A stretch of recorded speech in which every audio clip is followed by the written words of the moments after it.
जितना माथे पे तिलक लगाने वाले का है, सर पे पगड़ी बांधने वाले का है, उतना ही ये मुल्क चेहरे पे दाढ़ी रखने और सर पे टोपी पहनने वाले का भी है। यही पैगाम था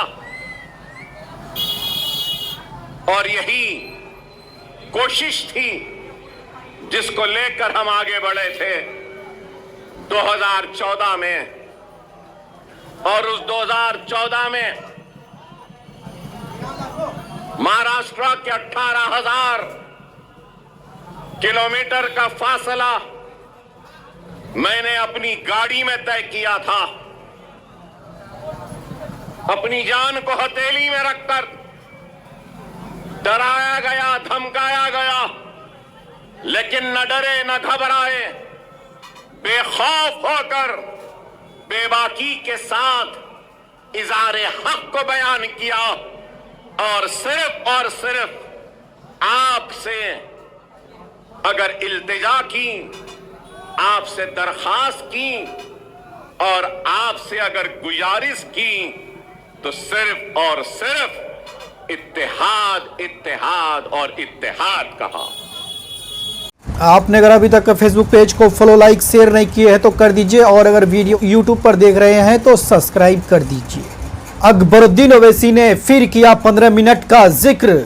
2012 में कहा था 15 मिनट के लिए पुलिस हटा लो तो पता चल जाएगा ताकतवर कौन। ऑल इंडिया मजलिस इत्तेहादुल मुस्लिमीन AIMIM के विधायक अकबरुद्दीन ओवैसी मंगलवार को संभाजीनगर औरंगाबाद में चुनाव प्रचार कर रहे थे।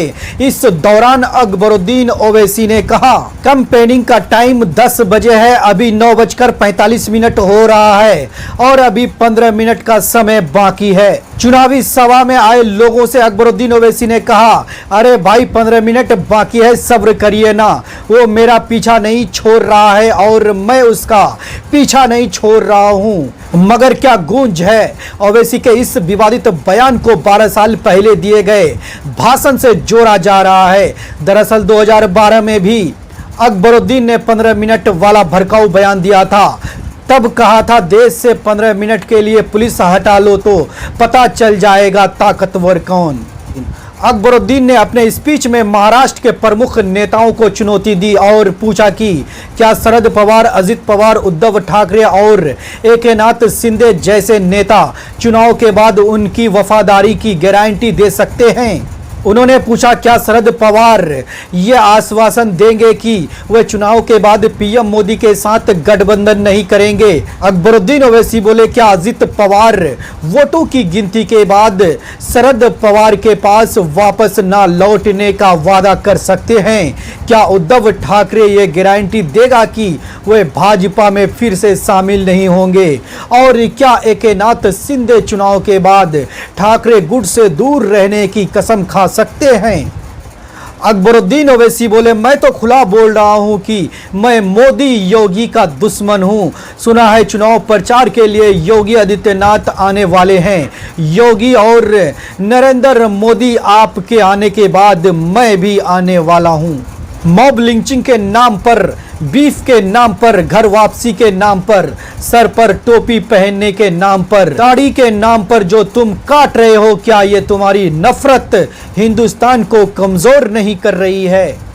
हिंदुस्तान में जुल्म का शिकार अगर कोई है तो वो मुसलमान है, दलित है। यह मुल्क जितना तिलक लगाने वाले का है, सिर पर पगड़ी बांधने वालों का है, उतना ही दाढ़ी रखने वाले और सिर पर टोपी पहनने वालों का भी है। इन लोगों के पास कोई विचारधारा नहीं। इन्हें अगर कुछ चाहिए तो गद्दी चाहिए। अगर तुम अपने वोट का सही इस्तेमाल नहीं करोगे तो कोई भी तुम्हारा वोट लेकर हिंदुत्व के कदमों में डाल देगा। 2012 में तेलंगाना के चंद्रयान गुट्टा से विधायक अकबरुद्दीन ओवैसी ने कहा था हिंदुस्तान में हम 25 करोड़ हैं, तुम 100 करोड़ हो, तुम तो हमसे इतने ज्यादा हो। 15 मिनट के लिए पुलिस को हटा लो तो बता देंगे कि किसमें हिम्मत है और कौन ताकतवर है। अकबरुद्दीन पर इन बयान की वजह से केस भी दर्ज हुआ था, वे जेल भी गए थे, लेकिन बाद में कोर्ट ने उन्हें संदेह के आधार पर बरी कर दिया था। अकबरुद्दीन ओवैसी AIMIM चीफ और हैदराबाद के लोकसभा सांसद असदुद्दीन ओवैसी के छोटे भाई हैं। वो तेलंगाना के चंद्रयान गुट्टा से 6 बार के विधायक हैं। उनकी पार्टी महाराष्ट्र में 16 सीट पर चुनाव लड़ रही है, जिसके प्रचार के लिए दोनों भाई फिलहाल महाराष्ट्र में ही हैं। 2019 के महाराष्ट्र विधानसभा चुनाव में AIMIM ने 44 सीट पर अपने उम्मीदवार उतारे थे, लेकिन केवल 2 सीट पर ही जीत हासिल हुई थी।